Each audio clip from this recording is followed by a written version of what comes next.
പുലർച്ചെ 6 മണിക്ക് പശ്ചിമ ബംഗാളിൽ നടന്ന എൻഫോഴ്സ്മെന്റ് ഡയറക്ടറേറ്റ് റെയ്ഡ് ഇന്ത്യൻ രാഷ്ട്രീയത്തിൽ വലിയ ചർച്ചകൾക്കാണ് വഴി തുറന്നിരിക്കുന്നത്.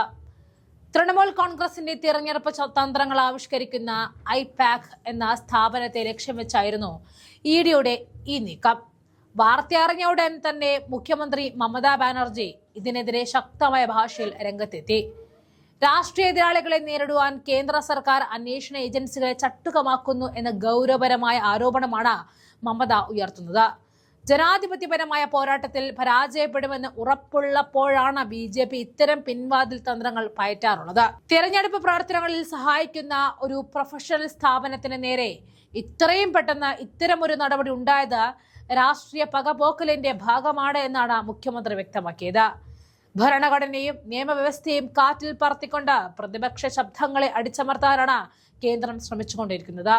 എന്തുകൊണ്ടാണ് BJP നേതാക്കൾക്കെതിരെ സമാനമായ അന്വേഷണങ്ങൾ നടക്കാത്തത് എന്ന മമതയുടെ ചോദ്യം ഇന്ന് രാജ്യത്തെ ഒട്ടുമിക്ക പ്രതിപക്ഷ പാർട്ടികളും ഏറ്റെടുത്തു കഴിഞ്ഞു.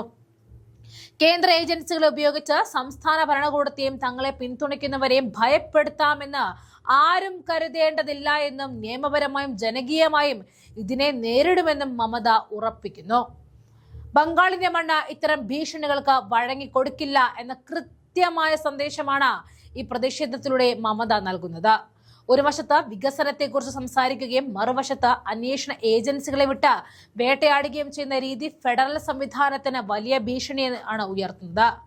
ഐപാക്കിന് നേരെയുള്ള റെയ്ഡ് കേവലം ഒരു സാമ്പത്തിക പരിശോധന മാത്രമല്ല, അത് തൃണമൂൽ കോൺഗ്രസിന്റെ പ്രവർത്തനങ്ങളെ തളർത്തുവാനുള്ള ആസൂത്രിത നീക്കമാണെന്നും ബംഗാൾ മുഖ്യമന്ത്രി അടിവരയിടുന്നു. ഈ രാഷ്ട്രീയ പോരാട്ടം വരും ദിവസങ്ങളിൽ കൂടുതൽ ശക്തമാകുമെന്ന് തന്നെയാണ് മമതാ ബാനർജിയുടെ വാക്കുകൾ സൂചിപ്പിക്കുന്നത്.